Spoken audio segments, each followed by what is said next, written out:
પ્રણામ. Good morning મિત્રો. ધોરણ 10 વિષય સામાજિક વિજ્ઞાન, પ્રકરણ 1 ભારતનો વારસો, જેનો પ્રથમ ભાગ આપણી યુટ્યુબ ચેનલ ઉપર મૂક્યો છે અને હવે આજે બીજા તાસ તરફ આપણે શરૂઆત કરવાની છે. મિત્રો, પહેલા તાસમાં સંસ્કૃતિના સંદર્ભમાં ભારતનો પરિચય આપણે સમજ્યા, ભારતનો વૈવિધ્યસભર સાંસ્કૃતિક વારસો. હવે આજના તાસમાં આપણે વારસો એટલે શું અને પ્રાકૃતિક વારસાના તત્વો સમજવાના છે. ખાસ ધ્યાનથી સમજજો, કેમ કે પછી આપણે પ્રાકૃતિક વારસો અને સાંસ્કૃતિક વારસાનો તફાવત પણ લેવાનો છે. તો શરૂ કરીએ. પ્રશ્ન નંબર 6, વારસો એટલે શું? ભારતના ભવ્ય વારસાના મુખ્ય 2 પ્રકારો જણાવો. આપણે વારસાના પ્રકાર કયા કયા છે એ જણાવવાનું છે અને વારસાનો અર્થ, વારસો એટલે શું. સંસ્કૃતિની અનેકવિધ બાબતો એક પેઢી પોતાની અનુગામી પેઢીને આપે છે. સંસ્કૃતિની એટલે કે આપણા સાંસ્કૃતિક વારસાની વિભિન્ન બાબતો આપણે આપણી અનુગામી પેઢીને આપીએ છીએ. અનુગામી પેઢી એટલે આવનારી પેઢી, આપણા પછીની પેઢી. એ પેઢી પોતે શીખેલી બાબતો કે પછી મેળવેલી બાબતો તેમાં ઉમેરે છે અને વળી એ પેઢી પોતાની અનુગામી પેઢીને વધુ શીખવે છે, એટલે કે એના પછીની. સરળ રીતે કહીએ તો આપણે આપણા સાંસ્કૃતિક વારસાની વિભિન્ન બાબતો, ફોર એક્ઝામ્પલ આપણે પોતે સાંસ્કૃતિક વારસાની વિભિન્ન બાબતો આપણા અગાઉની પેઢી પાસેથી મેળવી છે. અગાઉની એટલે પુરોગામી પેઢી કહેવાય, પહેલાંની. તો એ પુરોગામી પેઢી પાસેથી આપણે સાંસ્કૃતિક વારસાની વિભિન્ન બાબતો પ્રાપ્ત કરી છે. એમાં આપણે શીખેલી, સર્જન કરેલી બાબતોનો ઉમેરો થાય અને આપણે પણ આપણી અનુગામી પેઢીને વારસાની વિભિન્ન બાબતો ભેટ આપીએ છીએ. તો આ પ્રમાણે પેઢી દર પેઢી જે કંઈ આપણને પ્રાપ્ત થાય છે તેને વારસો કહેવાય. મિત્રો, હજી પૂર્ણ અર્થ નથી. આપણે આ રીતે વ્યાખ્યા કરી શકીએ વારસાની, પણ હજી હું તમને જે કેટલાક વિધાનો આપું છું એ પણ ધ્યાનમાં લેવાના છે. અહીંયા આવ્યું કે પેઢી દર પેઢી જે કંઈ આપણને મળે છે તેને વારસો કહેવાય, ઉપરની મૂળ વ્યાખ્યા પછી. તો એનો અર્થ એમ થયો કે વારસો એ પેઢી દર પેઢી ચાલતી પ્રક્રિયા છે. વ્યાખ્યામાંથી એવું પણ સાબિત થયું કે વારસો એ પૂર્વજો તરફથી મળેલી ભેટ છે. વારસાની વિભિન્ન બાબતો આપણે આપણા પૂર્વજો પાસેથી ભેટ સ્વરૂપે પ્રાપ્ત કરીએ છીએ, એટલે પૂર્વજો તરફથી મળેલી ભેટ છે. ત્રીજું એવું પણ કહી શકાય કે વારસો એ આદાન પ્રદાનની પ્રક્રિયા છે. તો આ 3 બાબતો આપણે વારસાના સંદર્ભમાં યાદ રાખવી પડે. આ વ્યાખ્યા સાથે ફરી વખત રિપીટ કરીએ છીએ. વારસો એ પેઢી દર પેઢી ચાલતી પ્રક્રિયા છે. વારસો એ આદાન પ્રદાનની પ્રક્રિયા છે. વારસો એ પૂર્વજો તરફથી મળેલી ભેટ છે. આ વારસાનો પૂર્ણ અર્થ થયો. હવે ભારતના ભવ્ય વારસાના મુખ્ય 2 પ્રકાર છે, પ્રાકૃતિક વારસો અને સાંસ્કૃતિક વારસો.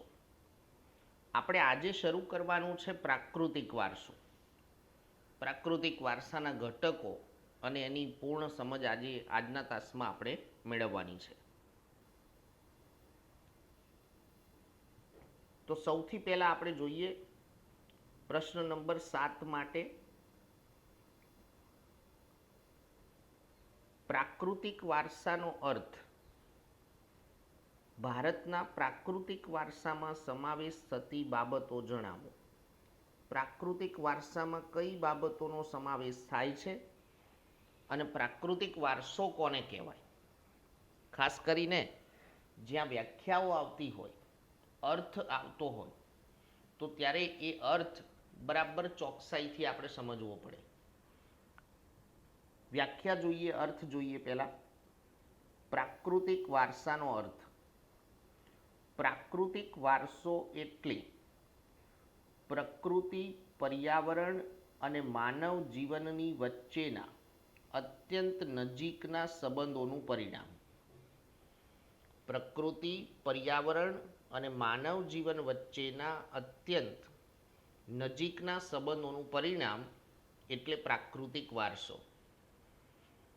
મતલબ કે પ્રાકૃતિક વારસો એ કુદરતી ભેટ છે, આપણને વિના મૂલ્યે પ્રાપ્ત થયેલી ભેટ છે, કુદરતી બક્ષિસ કહેવાય. હવે પ્રાકૃતિક વારસામાં સમાવેશ થતી બાબતો સમજીએ.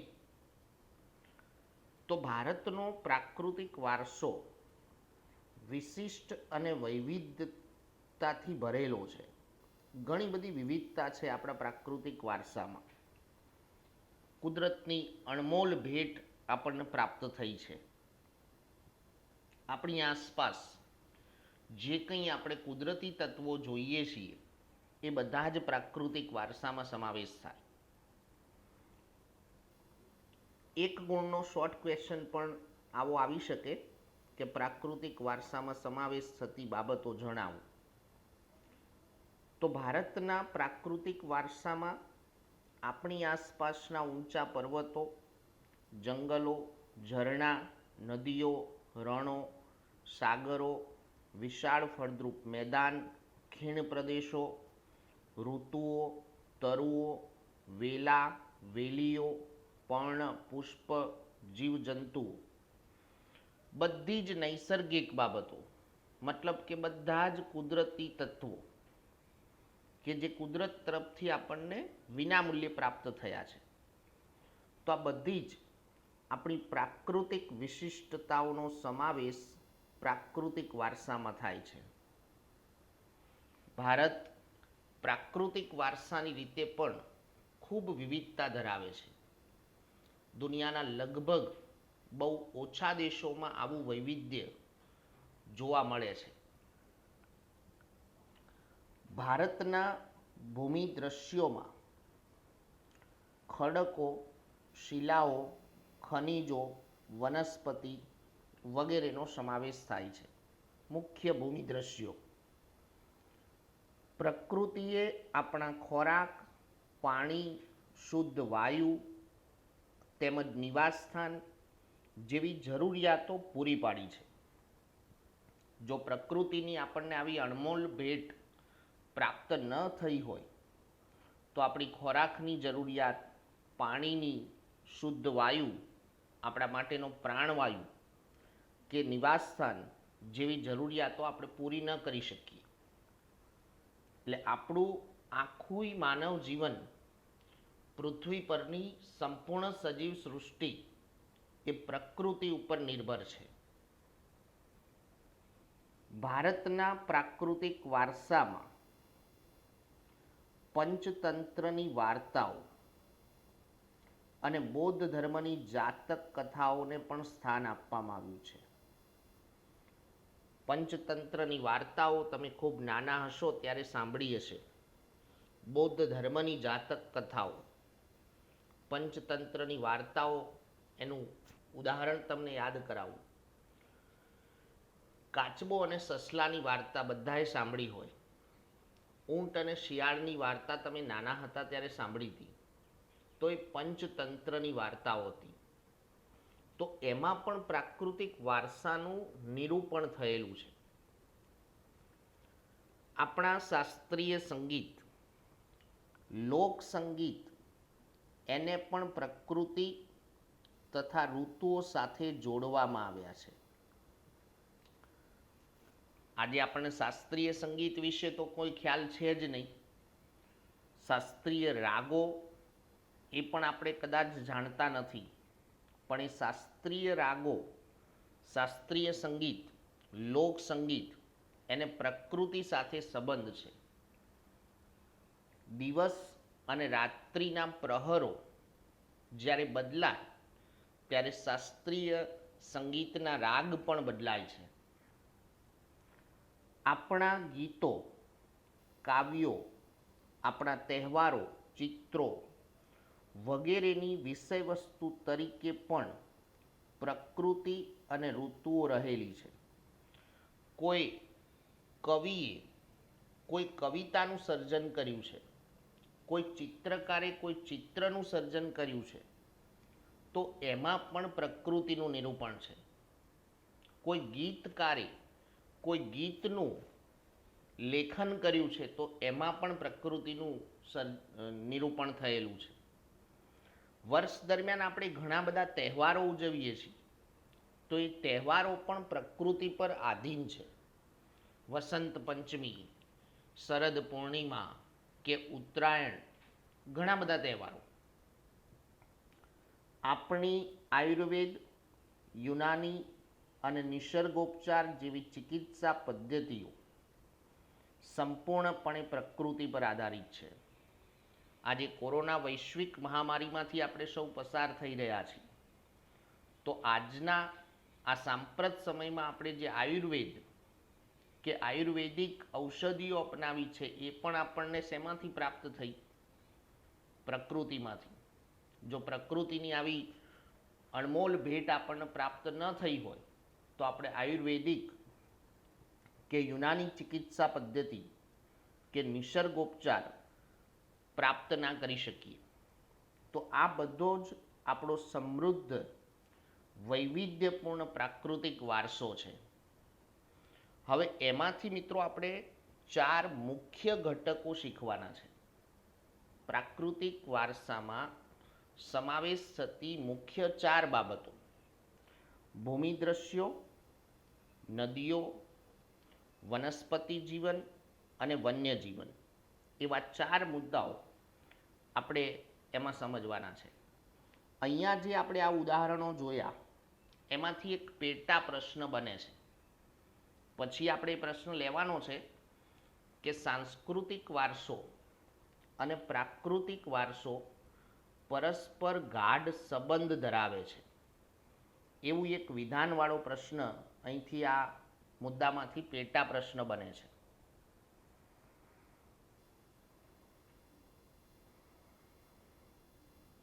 હવે જોઈએ પ્રશ્ન નંબર 8. તો ભારતના ભૂમિ દ્રશ્યો વિશે માહિતી આપો. અથવા તો આ મુદ્દામાંથી બીજી રીતે કારણ પૂછાઈ શકે છે કે ભારત માટે હિમાલયનું મહત્વ ઘણું છે. એટલે કે આપણા પ્રાકૃતિક વારસામાં હિમાલયનું સવિશેષ મહત્વ છે. મિત્રો, આપણા પ્રાકૃતિક વારસાના સંદર્ભમાં આપણે એવું કહેવાય છે કે ભારતીય સંસ્કૃતિ એટલે હિમાલયની સંસ્કૃતિ. જો નદીઓના સંદર્ભમાં કહીએ તો એવું કહેવાય કે સિંધુ અને રાવીની સંસ્કૃતિ છે. સમજીએ. ભૂમિ આકારો દ્વારા અનેક ભૂમિ દ્રશ્યોનું સર્જન થાય છે. સુંદર ભૂમિ આકારો, એમાંથી અનેક ભૂમિ દ્રશ્યોનું સર્જન થાય છે. તો આપણા પ્રાકૃતિક વારસામાં મુખ્ય ભૂમિ આકાર કયો છે? તો મુખ્ય ભૂમિ આકાર એટલે હિમાલય. દાખલા તરીકે હિમાલય પર્વત એ મુખ્ય ભૂમિ આકાર છે આપણા પ્રાકૃતિક વારસામાં. એટલે સુંદર ભૂમિ દ્રશ્યોનું સર્જન એ હિમાલયમાંથી થયું છે. હિમાલયમાં અનેક પ્રકારની વનસ્પતિ, ખનિજો, અવનવા પશુ પક્ષીઓ અને શિખરો બરફથી છવાયેલા છે. અનુપમ કુદરતી સૌંદર્ય છે.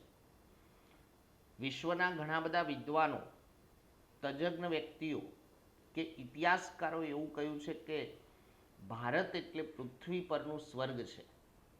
એ આ હિમાલયની પ્રાકૃતિક સુંદરતાના કારણે.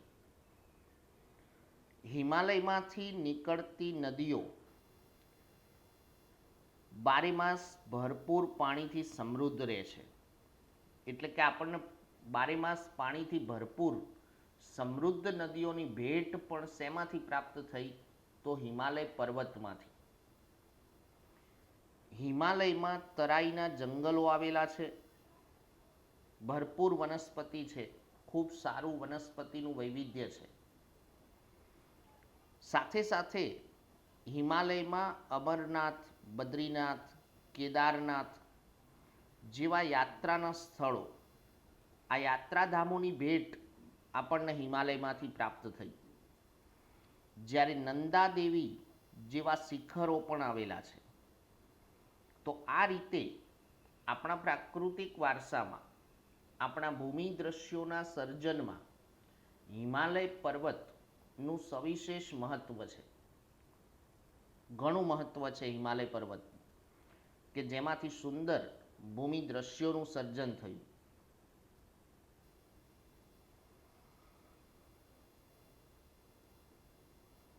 હવે જોઈએ પ્રશ્ન નંબર 9. પ્રાકૃતિક વારસાના અંગ તરીકે નદીઓનો પરિચય આપો. અથવા તો બીજી રીતે પ્રશ્ન હોય તો નદીઓ અતિ પ્રાચીન કાળથી આજ દિન સુધી પવિત્ર લોક માતાઓ રહી છે. મતલબ કે નદીઓને આપણે આપણી સંસ્કૃતિમાં લોક માતાઓનું બહુમાન આપ્યું છે. લોક માતાઓ એટલે જનની, કે જે આપણું પાલન પોષણ કરે. એવી રીતે આપણી સંસ્કૃતિનું પાલન પોષણ, આપણી સંસ્કૃતિના ઉદયમાં સૌથી વધારે યોગદાન કોનું છે? તો નદીઓનું. એક એક મુદ્દો જોઈએ. તો અતિ પ્રાચીન સમયથી ભારતમાં નદીઓ લોકમાતા તરીકે પૂજાય છે. ભારતની સંસ્કૃતિનો ઉદય અને વિકાસ સિંધુ અને રાવી નદીઓના કિનારે જ થયો છે. આપણી સંસ્કૃતિ કઈ નદીના કિનારે પાંગરી છે? આપણી સંસ્કૃતિનો ઉદય કઈ નદી કિનારે થયો છે? તો સિંધુ અને રાવી નદીઓના કિનારે. શોર્ટ ક્વેશ્ચન માટે યાદ રાખવાનું છે આ બંને નદીના નામ. સિંધુ, ગંગા, યમુના, કાવેરી, નર્મદા, ગોદાવરી, સરસ્વતી, આ બધી જ નદીઓએ આપણા લોક જીવનને સમૃદ્ધ બનાવ્યું છે. મિત્રો, નદીઓ એ આપણી સંસ્કૃતિમાં, એમ કહીએ ને કે આપણા માનવ સમાજના અસ્તિત્વનું એક મૂળ કારણ છે.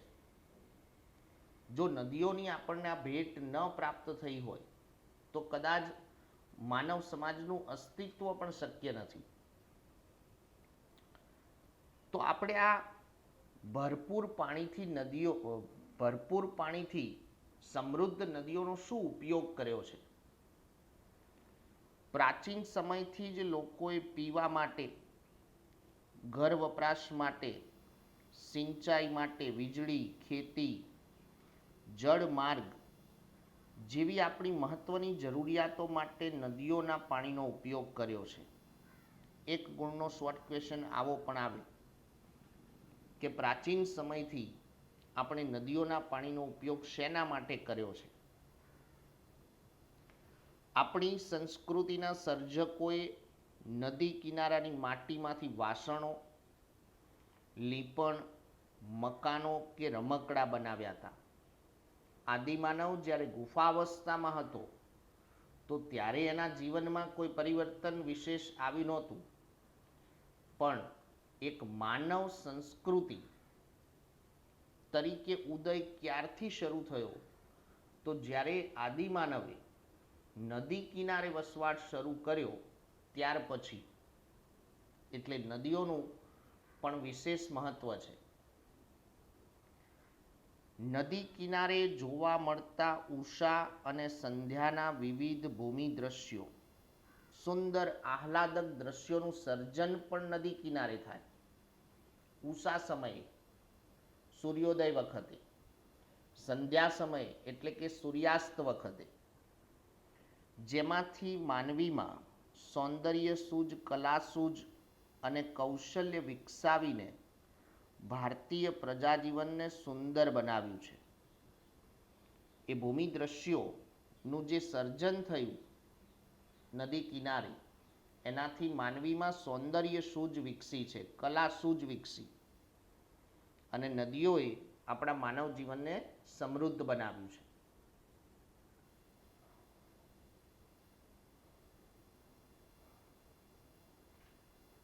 ત્યાર પછી જોઈએ પ્રશ્ન નંબર 10. પ્રાકૃતિક વારસાના અંગ તરીકે વનસ્પતિ જીવનનો પરિચય આપો. મતલબ કે પ્રાકૃતિક વારસામાં વનસ્પતિનું શું મહત્વ છે, વનસ્પતિનો પરિચય. અતિ પ્રાચીન યુગથી ભારતની પ્રજા પ્રકૃતિ પ્રેમી અને પર્યાવરણ પ્રેમી રહી છે. છેક આદિમાનવની ગુફા અવસ્થાથી. તેનો પુરાવો તો વૃક્ષો, છોડવાઓ અને પુષ્પો પ્રત્યે ખૂબ આદર ધરાવે છે. આપણી ભારતીય પ્રજા વૃક્ષો, છોડવાઓ કે પુષ્પોને આદર આપે છે. મનુષ્ય, પ્રાણી, પશુ પક્ષીનો આહાર વનસ્પતિ પર આધારિત છે. જો આપણને સમૃદ્ધ વનસ્પતિ પ્રાપ્ત ન થઈ હોય તો આ પૃથ્વી પરની સજીવ સૃષ્ટિ માટે આહાર પ્રાપ્ત કરી ન શકાય. વનસ્પતિની રીતે પણ આપણા પ્રાકૃતિક વારસામાં ખૂબ સારું વૈવિધ્ય છે. ધોરણ 9માં આપણે શીખ્યા હતા કે વિશ્વમાં આપણો 10મો ક્રમ છે વનસ્પતિની વિવિધતાની રીતે, અને એશિયા ખંડમાં આપણો 4થો ક્રમ છે. તો આપણા દેશમાં વર્ષોથી વડ, પીપળો, લીમડો, તુલસી, જેને પવિત્ર માનીને પૂજવામાં આવે છે, આ બધા જ વૃક્ષો કે છોડને આપણે પવિત્ર ગણીએ છીએ. આપણી સંસ્કૃતિમાં વડની પૂજા કે પછી અમુક ખાસ તહેવારોએ પીપળાની પૂજા, રોજ સવારે તુલસીની પૂજા. ઉદાહરણ આપેલું જ છે કે વડ સાવિત્રી વ્રતમાં વડની પૂજા કરવામાં આવે છે. આ સાથે ભારત ભૂમિ એ વનસ્પતિની રીતે ખૂબ સમૃદ્ધ છે. અનાજ, કઠોળ, તેલીબિયાના છોડ, ધન ધાન્યથી લહેરાતા ખેતરો, ઔષધિઓના છોડ વગેરે આપણા માનવ જીવનને સમૃદ્ધ બનાવ્યું છે. ખૂબ સારું આપણે ઉત્પાદન કરી શકીએ છીએ આ ભારત ભૂમિમાંથી. ઔષધિઓના છોડ કે ધન ધાન્યથી સમૃદ્ધ છે આ ભારત ભૂમિ. ઉદાહરણ છે એના પણ તો આંબળા, બહેડા, કુંવરપાઠું, અરડુસી, લીમડો જેવી ઔષધિઓએ આપણા માનવ જીવનને નિરોગી અને સમૃદ્ધ બનાવ્યું છે. મિત્રો, ધોરણ 9ના 17મા પ્રકરણની અંદર આપણે કોષ્ટક ભણ્યા હતા વનસ્પતિ ઔષધિઓનું.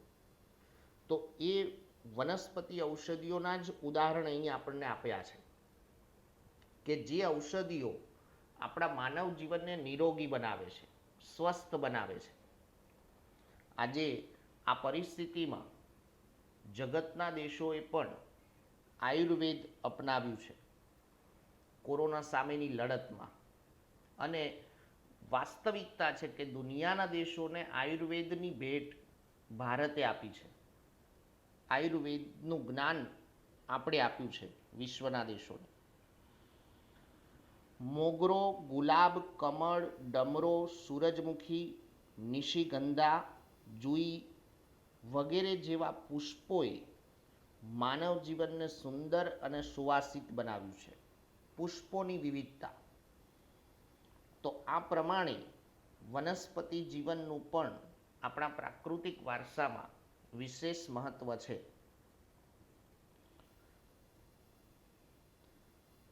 હવે મિત્રો, પ્રશ્ન નંબર 11માં પ્રાકૃતિક વારસાના અંગ તરીકે વન્ય જીવનનો પરિચય આપો.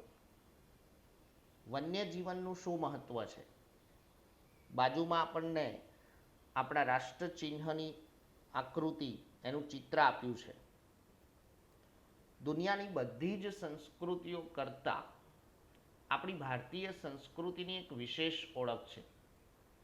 કંઈક જુદી બાબતો, કંઈક વિશિષ્ટ બાબતો. સદીઓથી ભારતની પ્રજા પ્રાણી પ્રેમી છે. જેમ આગળ વાત કરી કે પર્યાવરણ પ્રેમી અને પ્રકૃતિ પ્રેમી છે, એમ પ્રાણી પ્રેમી છે. આપણી સંસ્કૃતિમાં આપણે પ્રાણીઓને પણ આદર ભાવ આપ્યો છે. ઘણી બધી વિવિધતા આપણા વન્યજીવોમાં છે. હાથી, ગેંડો, ચિત્તો, વાઘ, વરુ, રીંછ, સિંહ, હરણ, સાબર, રોજ, શિયાળ, સસલા, અજગર, સાપ, નાગ, નોળિયા, ઘો, સાહુડી. આ કંઈ આપણે ગોખવાનું નથી. ધોરણ 9માં આપણે વન્યજીવો ભણ્યા છીએ. એમાંથી વિશિષ્ટ વન્યજીવો આપણે અહીંયા ફક્ત રજૂ કરવા પડે. વિશ્વમાં એશિયાઈ સિંહો માત્ર ગુજરાતના ગીરના જંગલમાં જોવા મળે છે. આ વિશિષ્ટતા છે આપણી, કે એશિયાઈ સિંહોની પ્રજાતિ ફક્ત ગુજરાતના ગીરના જંગલમાં છે, બીજે ક્યાંય નથી. આપણે આપણી સંસ્કૃતિમાં વન્યજીવો, કેટલાક પશુ પક્ષીઓ, જેમને દેવી દેવતાઓના વાહન તરીકે સ્થાન આપ્યું છે. એટલે એ વન્યજીવો કે પશુ પક્ષીઓ માટેનો આપણો આદર ભાવ ખૂબ ઊંડો છે. જેમ કે વાઘ, મોર, ગરુડ દેવી દેવતાઓના વાહન છે. અંબાજી, આદ્યશક્તિ અંબાજીનું વાહન કયું છે? તો વાઘ. મોર સરસ્વતી દેવીનું વાહન છે. મગર ખોડિયાર માતાનું વાહન છે. ગરુડ ભગવાન વિષ્ણુનું વાહન છે. એમ દરેક વન્યજીવો, પશુ પક્ષીઓ. ભારતના બંધારણે પણ આપણી રાષ્ટ્ર મુદ્રામાં 4 સિંહો, આગળની બાજુથી આપણને ફક્ત 3 જ દેખાય. આપણે આપણી રાષ્ટ્ર મુદ્રામાં પણ વન્યજીવોને સ્થાન આપ્યું છે. ઘોડો, બળદની આકૃતિને સ્થાન આપીને વન્યજીવોનું ગૌરવ કર્યું છે. આપણી સંસ્કૃતિમાં વન્યજીવોને વિશેષ સ્થાન આપ્યું છે એવું કહેવાય.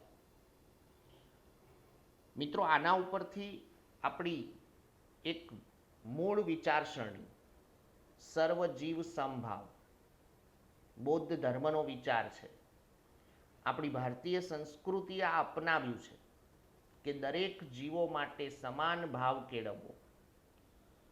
વન્યજીવોની રક્ષા માટે અભયારણ્યો બનાવીને તેમના જીવનની સુરક્ષા માટે કાયદા પણ ઘડેલા છે.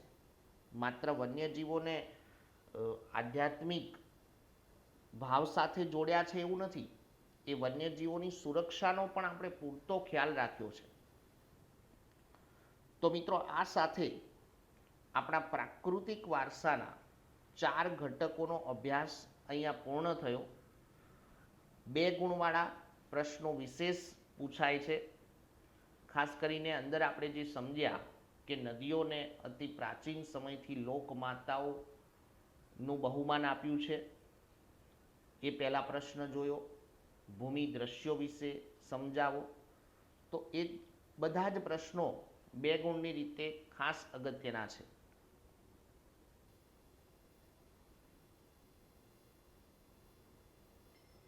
હવે પછીના તાસમાં આપણે સાંસ્કૃતિક વારસાનો અભ્યાસ શરૂ કરીશું. યુટ્યુબ ઉપર જે પણ વિડીયો અપલોડ કરવામાં આવે છે એ દરેક વિડીયો તમારા મિત્રોને પણ શેર કરશો, જેથી દરેક વિદ્યાર્થીઓ સુધી આ અભ્યાસ પહોંચી શકે. જો હજી સુધી યુટ્યુબ ચેનલને સબસ્ક્રાઈબ ન કરી હોય તો સબસ્ક્રાઈબ કરશો, જેથી તમને દરેક વિડીયોની નોટિફિકેશન મળી શકે. તો ત્યાં સુધી રજા લઈએ. અસ્તુ, પ્રણામ.